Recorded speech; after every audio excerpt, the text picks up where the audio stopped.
So welcome everyone to Coffee with a Codex. My name is Dot Porter and I am a curator in the Kislak Center for Special Collections, Rare Books and Manuscripts in the University of Pennsylvania Libraries.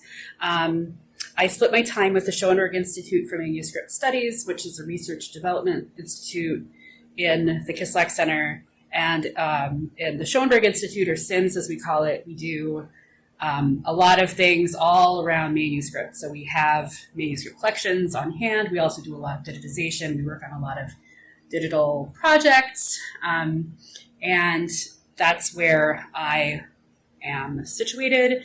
And some of my favorite work that I do is actually outreach. So I do virtual classroom visits. So classes actually Zoom in, and I do something similar to this in a classroom setting. But Coffee with a Codex is one of my very favorite things. It's like a little show and tell. So every week I hang on Zoom and invite you all to come on, and I show off just a book from our collection. I always feel the need to mention that I'm not always an expert on the books that we're showing, but I will tell you as much as I can about them. And hopefully, if you have questions, it's very informal. Questions, you can put them in the chat, and I'll answer them as I can. Usually I have a colleague here, but today I think it's just me. So please be patient. I do have the chat open, though, so I'll try to keep my eyes on it. All right, today I'm really excited about this manuscript that I'm showing today. I first saw it pretty recently. And I was excited just because it looks so neat. It's really a neat book. Was made sometime after 1416, and we know that it was after 1416 because the latest text that is included in this book is dated 1416. So we're thinking within like 10 years after that. It is Armenian, so made in Armenia. And it, first of all, I love this binding. It's got this fantastic leather tooled, look at that. It's got sort of this cross and then these other things. I'm sort of moving it so hopefully you can see the sort of really nice leather tooling here in the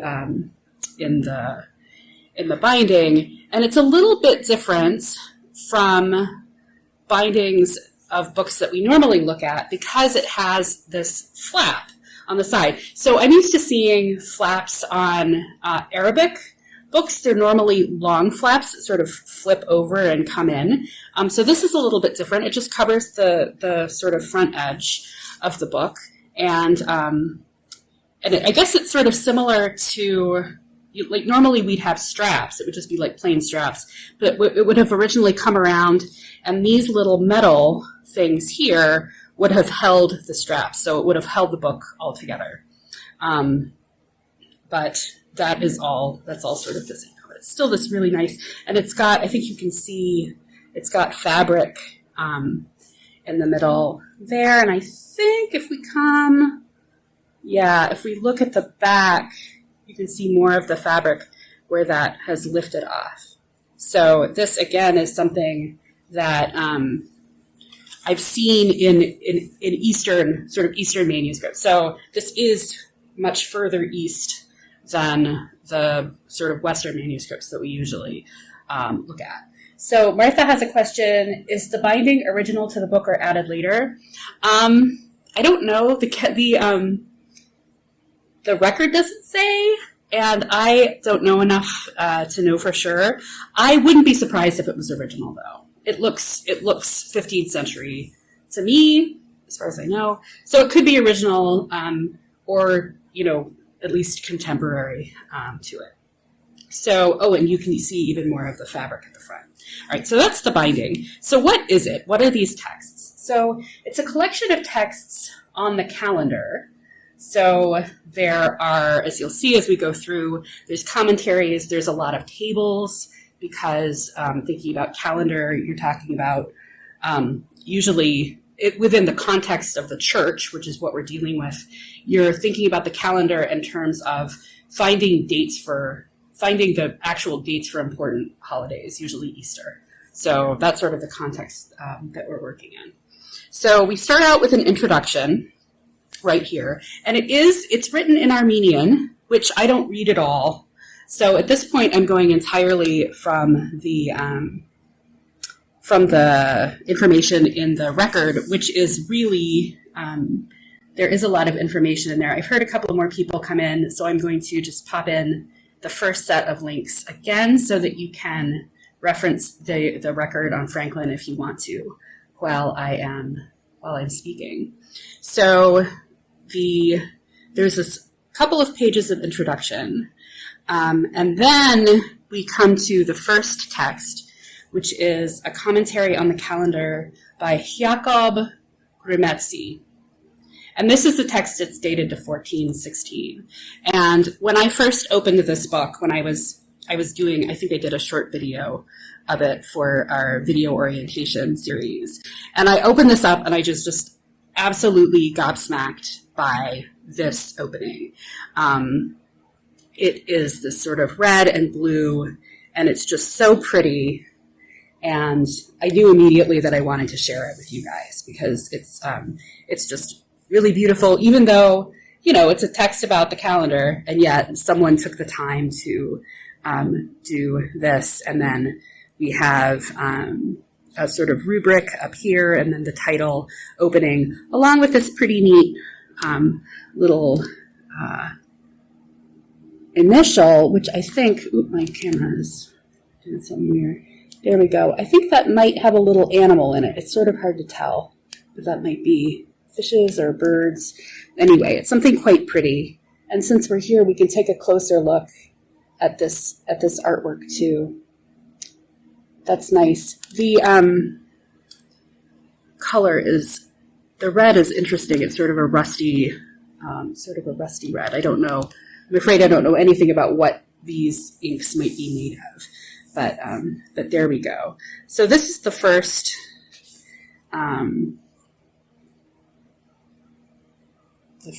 one. It is made of paper, but it's and you can see that there's been somebody coming through and given some little chomps here on the edge.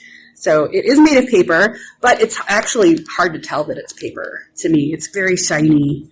I guess I can see a little bit of the weft and weave patterning, but it's been treated in such a way to make it quite shiny, which makes it feel, it's also pretty stiff. It makes it feel like parchment in my hand, which is sort of interesting. So the first text goes on for quite a while, and I want to go slowly because there are a lot of diagrams and tables that are sort of interesting to look at as we're just sort of going through. And if I know what they are, I will say something. So you can see at some points there are going to be these sort of markings at the bottom. These are what are called signature marks. It's basically saying when a choir, that is a little booklet of sheets of, in this case, paper that have been folded, and these are the things that make up the book. I think if we look at the spine, we can't really see it, but if we could look at the spine, we'd see that there's actually lots of little booklets that are sewn together, and you can see the sewing here in the middle. This is where we have two of these booklets that are coming together, and one of them is marked on the back, and the other one is marked on the front. And if you're like me, and you're really interested in how things are structured, these are really, really helpful, because then you can say, oh, here's where the choir ends and begins. So I'm just going to flip through a little bit. There are sort of marginal notes, in this case written sideways, and there's also, I've noticed, a lot of other little marks in the margin. And again, because I'm not familiar with this, Armenian manuscript culture, I just don't know enough about what these are, but it's similar to what I'm used to seeing in Latin manuscripts and other Western vernacular manuscripts too, in terms of it's probably noting particular passages in the text, and then the side notes are just sort of written there, although it is interesting that they're written sideways. here's another one over here too. So that's sort of neat. This, I think, has some text that's been added in the bottom margin as well. And throughout, the main text is written in a sort of black ink, and then there are red rubrication to sort of note probably sections and other things. You might also note as I'm going through that on the edges you might see these little row of holes. And these are called prick marks, and they're used in the preparation of the pages for writing. So what you do is you have prick marks down one side of the sheet and then down the other side of the sheet, although I'm not going to move the camera because you can't, they've been trimmed on the other side. And then you draw a line either with pencil or with, it looks like this has been ruled in dry point. So there's no ink or lead or anything, but it would leave a little line, and that's how the scribes are able to keep the lines straight because of the use of these prick marks. All right, let's see. Keep moving, because this is just the first text, and this book actually has a lot of text in it. The first one is the longest one. You're going to see more of these little wormholes where the worms got in and got a little snack. Let's see more of these signature marks. Let's see.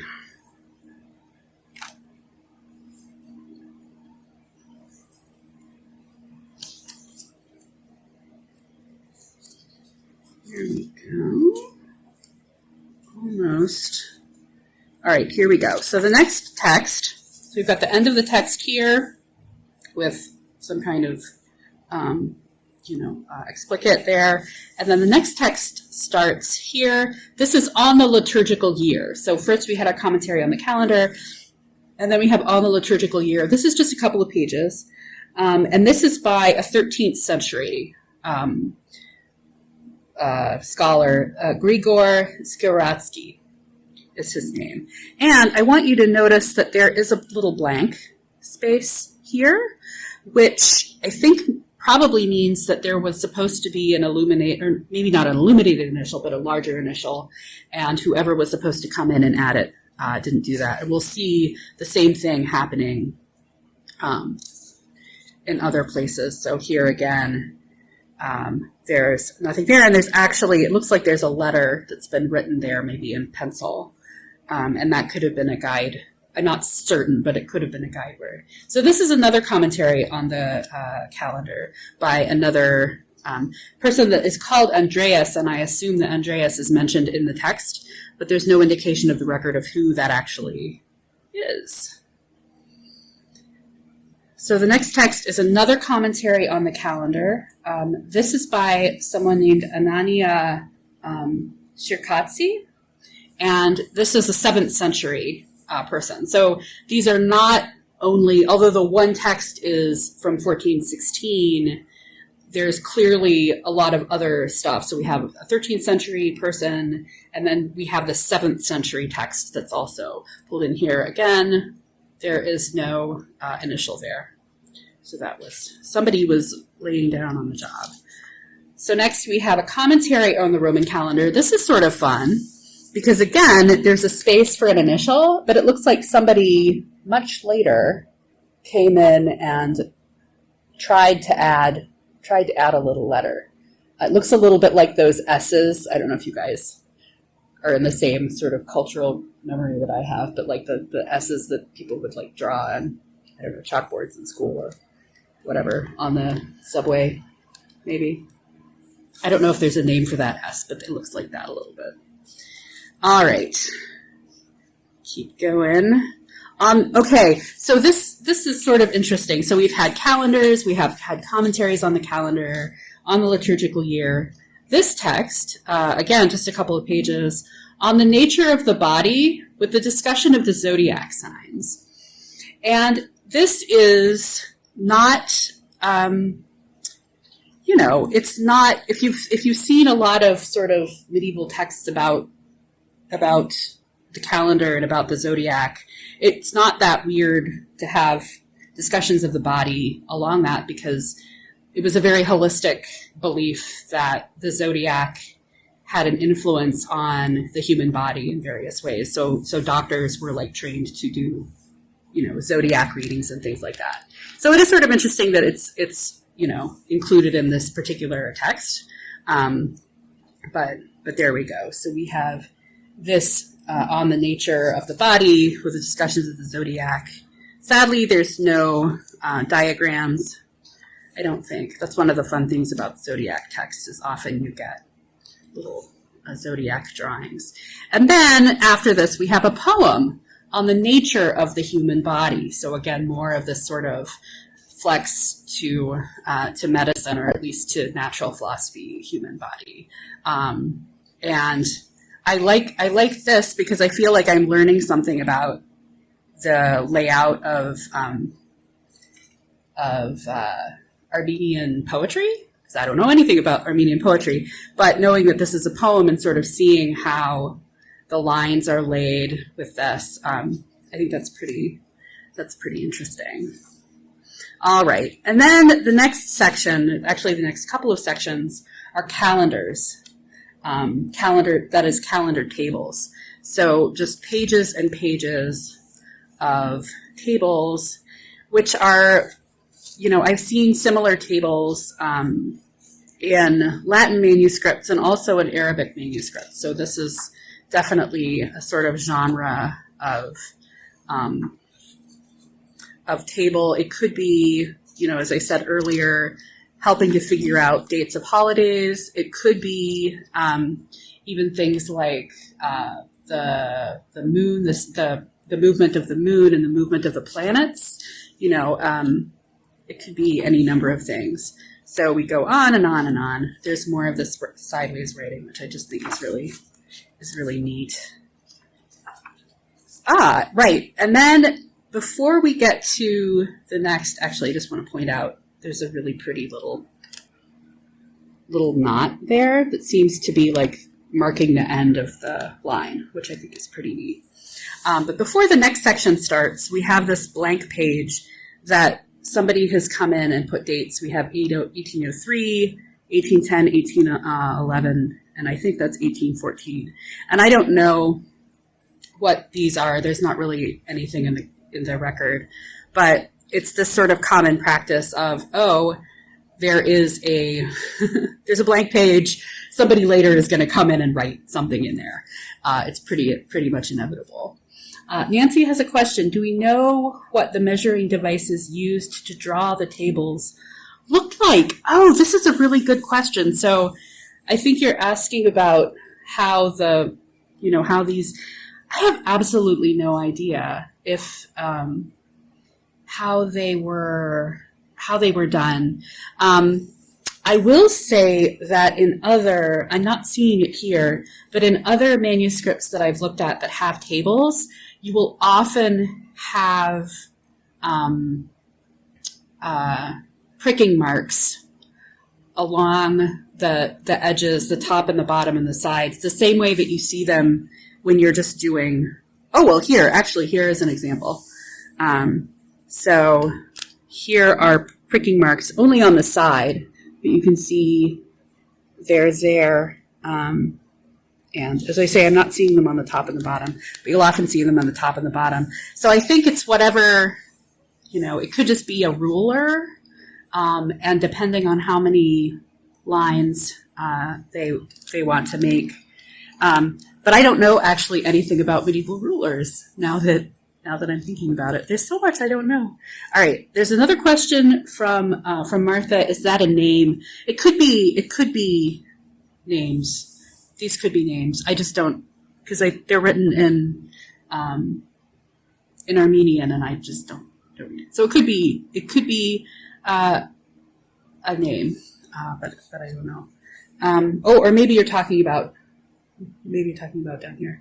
I don't know. I sort of think it's just a decoration, but also that could be someone's name, and I wouldn't know. Sorry. All right. Then we just have another set of calendar tables. First, there's a sort of introductory page. And these tables look quite different, don't they? It's a whole different sort of style. And, you know, I don't know if that's because of the type of table it is, or maybe it was copied. I mean, it's clearly two different sets. So it could have been that wherever it was just copying the format of them. But I don't know. It makes me wish, maybe I'll learn Armenian so I can read this. I think this is just the neatest. Neat. And then it gets a little bit, so then we have these, which have sort of these pretty red, and I don't know. I wish I knew more about what this is doing. But let's see. And I think as we get further along, so these look a little bit more like the other ones, the previous tables. But I want to say that there are diagrams maybe later. Diagrams are neat too. Let's see. Oh, more tables. More tables. Let's see. Okay. So there's a table, and then there's, oh, and here are other tables. And again, this looks familiar to me. Like I've definitely seen other tables of this type. Okay. And then more tables. Ah! Okay, I guess the diagrams are coming. So here we have another one of these beautiful headers that I like so much. This is actually an unidentified text. So we don't know what this is. But it has diagrams and tables. So let's see if we can find, oh, okay. This is, I think that this is probably what those other initials that were supposed to be added were to look like. And I think, so this section, this is, oh, you can't see that, sorry. So this is a new choir here. And we have this gorgeous header. Let me pull out. Hold on. There we go. And then we have this header. And then we have this initial here. Whereas in the whole previous section, all of these have been missing. And what this could mean is that the choirs were sort of made separately and then put together. And this could even mean that this choir, although it's later in the book, was made earlier because it actually has this initial. So I'm going to be looking for other initials and see, or maybe it's just a one-off. But I also want to find these diagrams because, ooh, that's pretty. There, can you see that? Little, almost like a flower. Oh, and here's another section with the header, or section header. It's part of the same section. Oh, here's another initial. Yeah, I'm thinking that I am right about what I was thinking. Oh, here we go.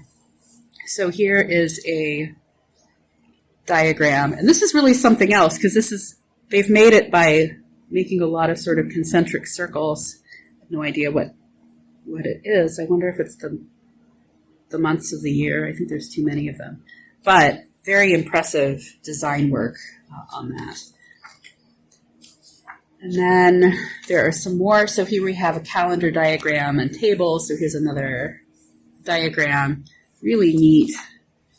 And here we have a commentary on the calendar. And this is by another named person, Johannes Vardapat. And he was a 12th century writer, so another earlier text that was added to this. All right, and more tables.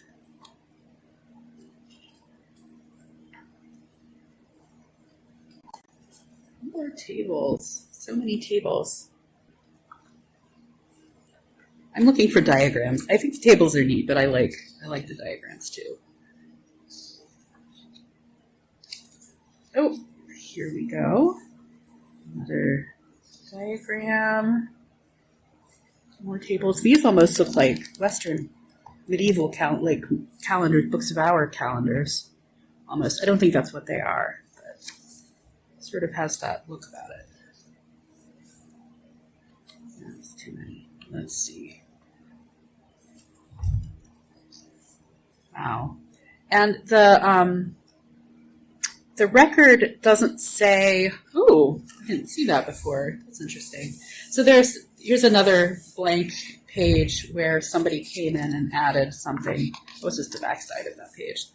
And again, I have no idea. I wish I knew what that was. This is really, oh, I was saying, I don't know if this is one scribe or not, or if it's multiple. I think it might be multiple hands. It's a little hard not knowing the alphabet. Ooh, more. I love these. Ooh, look at that.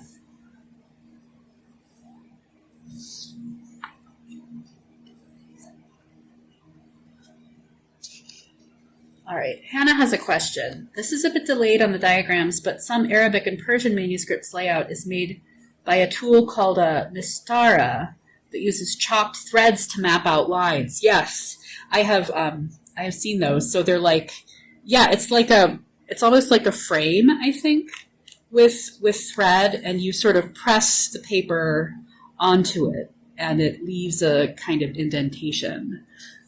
Or one does, the preparer does. I have never done that, but I heard about that. And it could be that is, although they also have, they clearly are using pricking too. So, but they could have something like that maybe for the tables. Oh, I love these. I love these with the, I feel like I used to have a toy when I was a kid where you like put the circle in and then you sort of put the pencil in and move it around. This is a little bit more involved than that, I think. Oh, my heavens, look at that. Yeah, the Spirograph. That's the one, the Spirograph. That's really neat. I don't think they had a Spirograph exactly. But, I just this is a great section because I think pretty much every page has one of these. Oh, and look at this. We've got the decoration style from the heading, sort of included in there.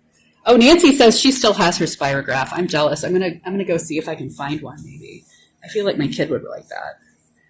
Okay, so we're almost done. Now the next section is on astronomy. So again, this is another thing that you often see: astronomy, astrology, natural philosophy, all sort of put together. So here's a section on astronomy. I don't know if I don't remember seeing diagrams here. Sometimes you'll see diagrams of the Earth or, how the sun and the moon and the Earth interact. But I don't think that there are any of those here. And then at the end, oh, that's sort of fun. This little thing up in the margin. And then the last text is more calendar tables. Calendar tables, and actually after that, oh, look at that, interesting. They made the tables and then they didn't get filled. And then finally at the very, very end, there is this unidentified work that was added later. So this was added sometime after the text was written, which again would have been around between 1416 and 1426. So this has been our little show and tell on LJS, what did I say it was? LJS 443. Yeah, really interesting, even though I can't even read a word of it. I still feel like I get a lot out of just sort of going through and looking at it. So I hope this was fun for you. We will be back next week. I'll be here with another, I can't remember what manuscript, but it'll be something fun, I'm sure. So I hope you all have a great week, and I'll see you. So take care.